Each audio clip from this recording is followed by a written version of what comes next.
Assalamualaikum warahmatullahi wabarakatuh. Alhamdulillahilladzi hadana li hadza wa ma kunna linahtadiya laula an hadanallah. Asyhadu an la ilaha illallah wahdahu la syarikalah wa asyhadu anna Muhammadan abduhu wa rasuluhu la nabiyya ba'dah. Allahumma sholli ala sayyidina Muhammad wa ala ali sayyidina Muhammad amma ba'du. Pemirsa dimanapun Anda berada, ada seseorang yang bertanya kepada Buya, yang kurang lebih begini pertanyaannya. Buya, mengapa ya umat Islam melaksanakan sebagian ayat-ayat Allah, tetapi melanggar kepada sebagian ayat-ayat yang lain? Lebih detail, orang itu bertanya seperti begini, Buya, contohnya katanya begitu. Kan di dalam Al-Quran surat Al-Baqarah ayat 178 Allah berfirman, A'udzubillahi minasyaitonirrajim, Bismillahirrahmanirrahim. Ya ayyuhalladzina amanu kutiba alaikumul qisasu fil qatla. Shadaqallahul adzim. Wahai orang-orang yang beriman, diwajibkan kepada kalian melaksanakan hukum qisas dalam kasus pembunuhan. Nah, tetapi kata orang itu, mengapa ya Buya mereka tidak melaksanakan ayat ini? Sementara dengan redaksi yang sama, kata dia, Allah Subhanahu wa Ta'ala juga berfirman di dalam surat Al-Baqarah ayat 183, A'udzubillahi minasyaitonirrajim, Bismillahirrahmanirrahim. Ya ayyuhalladzina amanu kutiba alaikumusyamu kama kutiba alal ladzina min qablikum la'allakum tattaqun. Shadaqallahul adzim. Yang artinya, wahai orang-orang yang beriman, diwajibkan kepada kalian melaksanakan saum di bulan Ramadan, sebagaimana telah diwajibkan kepada umat sebelum kalian, supaya kalian bertakwa. Nah, dan umat Islam melaksanakan, ya, sebagian besar umat Islam melaksanakan ayat ini. Baik, pertanyaan ini cukup menarik ya bagi kita. Memang betul pertanyaan orang tersebut. Kenyataannya begitu. Kemudian orang itu kan bertanya, mengapa katanya Buya terjadi seperti ini? Baik. Yang pertama, menurut pandangan Buya, hal ini terjadi karena ya, atau yang berlaku atau yang berperilaku gitu ya, seperti itu, jadi memilih satu ayat, kemudian tidak memilih ayat lain atau tidak melaksanakan ayat lain. Menurut pandangan Buya, karena faktor yang pertama ya, karena kurang iman. Karena kalau kuat iman tidak akan begitu. Ini jelas. Orang-orang yang berperilaku seperti itu, orang-orang yang kurang keimanannya. Ingat kan sabda Rasul, innal imana yazidu wa yankusu. Sesungguhnya keimanan itu yazidu wa yankusu, bertambah dan berkurang.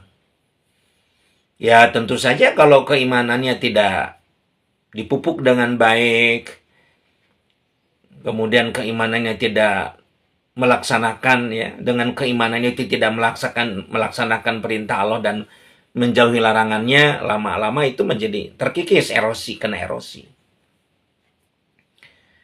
Nah, berdasarkan hadis itu jelas bahwa keimanan seseorang itu bisa copot dari dirinya. Maka di dalam ayat lain ya Allah lebih jelas menerangkan.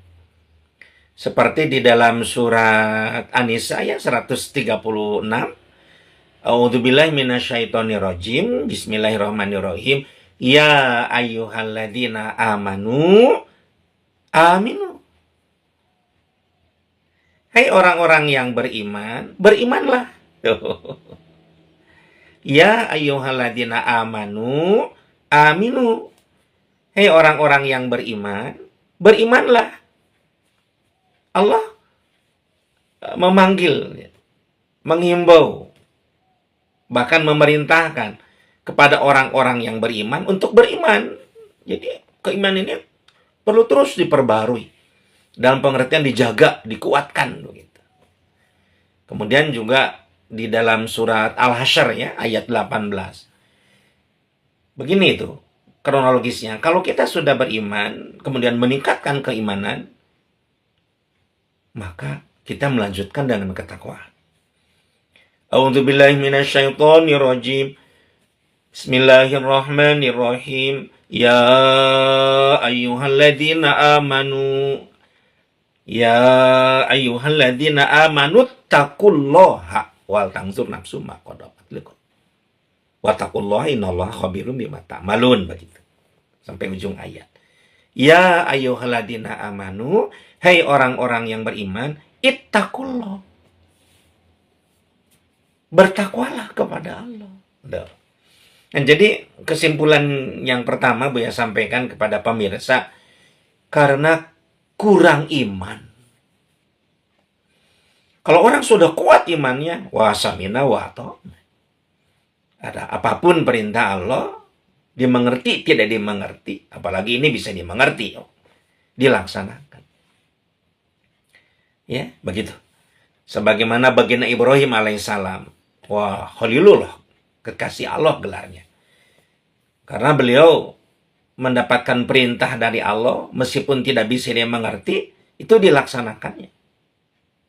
Itu sebagai bukti keimanan yang kuat. Bagaimana baginda Ibrahim diperintahkan oleh Allah menyembelih anaknya. Padahal beliau menunggu Ismail itu lama sekali. Setelah remaja disuruh disembelih. Tetapi karena itu perintah Allah, berikutnya pada saat istri tercintanya lagi hamil besar, diperintahkan oleh Allah supaya Siti Hajar itu diasingkan di lembah Baka yang tidak ada orang di sana, yang ada banyak binatang-binatang buas, tidak ada air di sana. Tapi karena perintah Allah, samina wa ta'na, termasuk Siti Hajar. Pada saat disimpan di sana, Siti Hajar bertanya, Kang, kenapa Kang melakukan ini? Nabi Ibrahim tidak menoleh, terus berjalan. Pertanyaan kedua dari istrinya, yaitu Siti Hajar, Kang, mengapa ini dilakukan? Aku kan lagi hamil besar. Akang tinggalkan aku di sini sendirian dan tidak ada air. Nabi Ibrahim tidak menoleh juga. Pertanyaan ketiga, Kang, ini adalah perintah Allah? Baru Nabi Ibrahim menengok ke istrinya. Iya.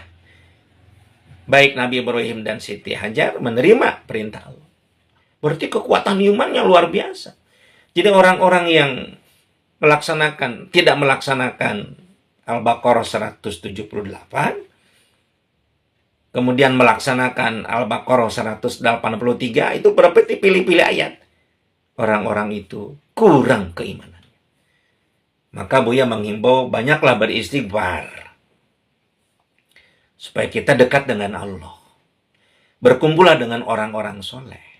Bacalah sejarah para nabi. Kemudian yang kedua, yang menyebabkan orang itu berbuat seperti itu karena tergoda oleh bujuk rayu setan. Di dalam surat Al-Baqarah ayat 208, Allah berfirman, A'udzubillahi minasyaitonirrajim, Bismillahirrahmanirrahim. Wala tattabi'u khutuwatis syaiton, innahu lakum aduwwum mubin. Shadaqallahul adzim. Wala tattabi'u khutuwatis syaiton, dan janganlah kalian mengikuti langkah-langkah syaitan. Wala tattabi'u khutuwatis syaiton, innahu lakum aduwwum mubin. Karena sesungguhnya setan itu musuh yang nyata bagi kalian. Itu sudah tergoda. Sudah tergoda. Kata setan, untuk apa dilaksanakan hukum kisos? Itu kan menyakiti orang. Masa yang membunuh dibunuh lagi? Itu tidak baik. Kasihan dong. Kalau kamu nanti dibunuh, mau nggak? Kira-kira itu godaan bisik-bisikan. Kita kan selaku manusia harus menghargai hak asasi orang lain. Itu hak asasi dibawa-bawa. Padahal yang membunuh itu sudah betul-betul merusak, bahkan menghinakan, bahkan membunuh hak asasi manusia orang yang dibunuh. Ada juga godaan-godaan lain lah banyak. Perhatikan di dalam surat An-Nas dari ayat 1 sampai 6. A'udzubillahi minasyaitonirrajim. Bismillahirrahmanirrahim. Qul a'udzu birabbin nas. Katakan, aku memohon perlindungan kepada Tuhan manusia. Malikin nas, raja manusia. Ilahin nas, sesembahan manusia. Itu Allah Subhanahu wa taala. Min syarril waswasil khannas. Dari kejahatan yang membisik dan bersembunyi.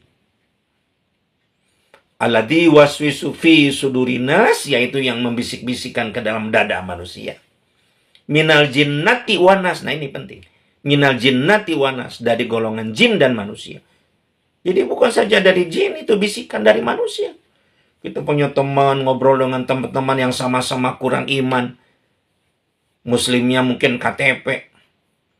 Ngaku muslim tapi nggak pernah melaksanakan hukum-hukum Allah. Ngobrol-ngobrol. Wah, untuk apa kita melaksanakan hukum kisos? Malu dong oleh negara lain. Kita nanti, ajaran kita ini nanti disebut ajaran kekerasan. Padahal ini hak Allah. Allah itu Maha Rahman dan Rahim. Karena di dalam hukum kisos itu ada kehidupan.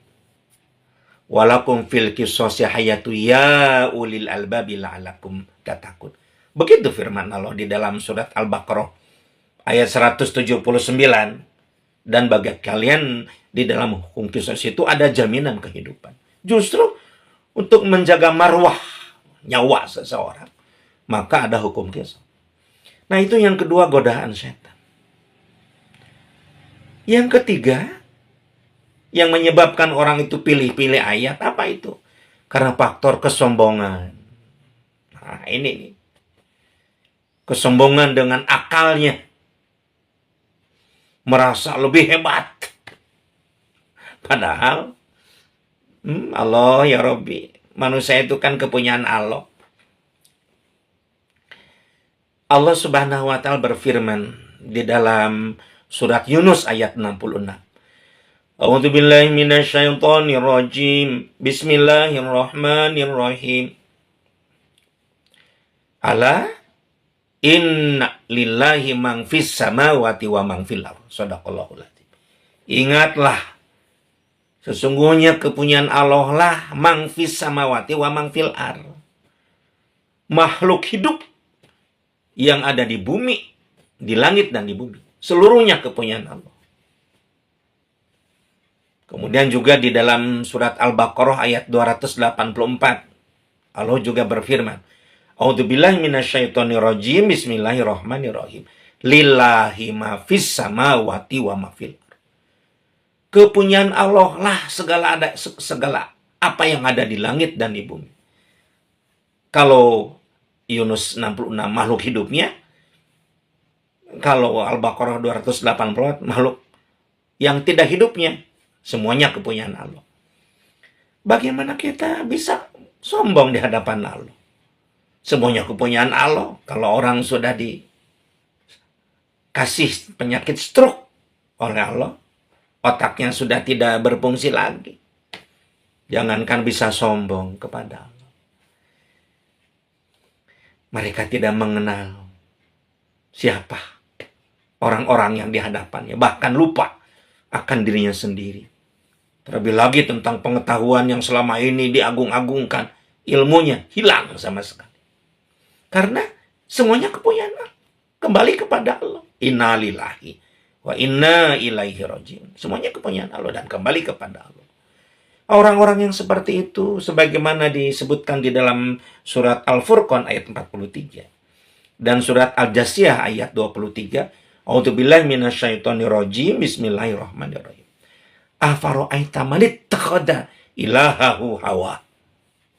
Apakah engkau tidak melihat, tidak memperhatikan orang-orang yang menjadikan hawa nafsunya sebagai Tuhannya? Mengatasnamakan hak asasi manusia. Mengatasnamakan kesetaraan gender. Mengatasnamakan bagaimana kesetaraan hukum internasional. Malu gitu.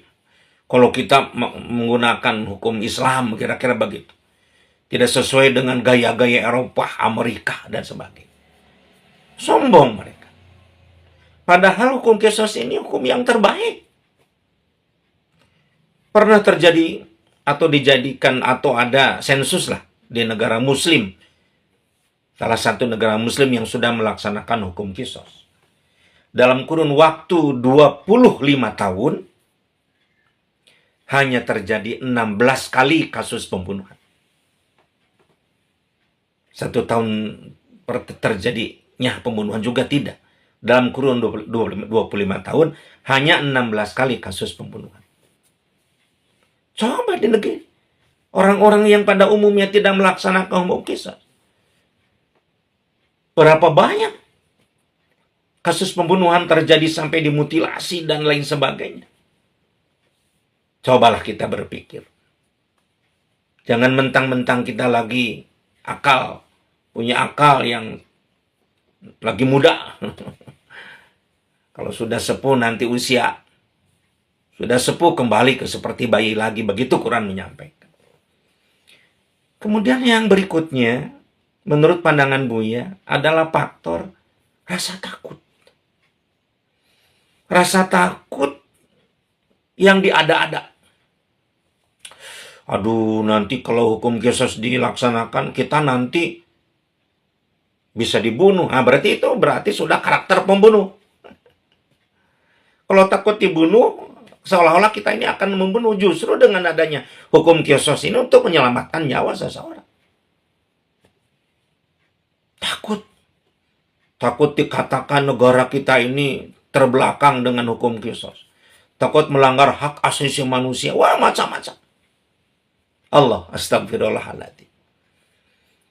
Orang-orang yang melaksanakan hukum Allah dengan kafah, dengan benar, dan keseluruhan akan dijauhkan dari rasa takut seperti itu. Allah Subhanahu wa Ta'ala berfirman di dalam surat Al-Baqarah ayat 38. A'udzubillahi minasyaitonirrajim. Bismillahirrahmanirrahim. Faman tabi'a hudaya fala khaufun 'alaihim wala hum yahzanun. Barang siapa yang mengikuti hidayahku, fala khaufun 'alaihim, maka tidak akan menimpa kepada mereka rasa takut. Walahum yahzanun, dan mereka tidak akan pernah bersedih hati. Orang-orang yang melaksanakan hukum Allah dengan kafah, dengan keimanan yang kuat, tidak malu dengan orang lain, dan memang ini adalah ketentuan Allah yang terbaik, akan merasa tenang. Sebaliknya orang-orang yang meninggalkan hukum Allah, memilih hukum Allah, dia akan dikenai dia akan bersikap atau bersifat takut dengan kehidupannya, merasa penuh dengan dosa dan lain sebagainya. Kemudian juga di dalam Quran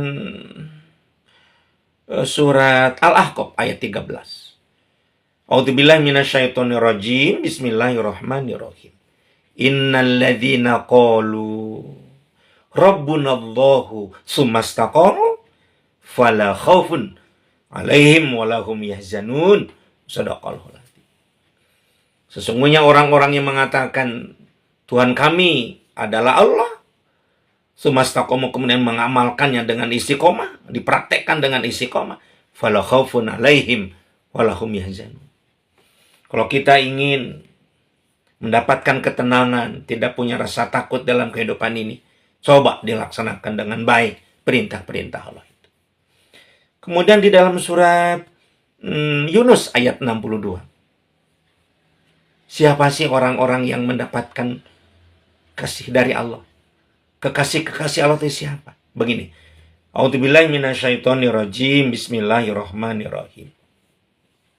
Ala inna awliya Allahi la khaufun alaihim walahum yahzanun.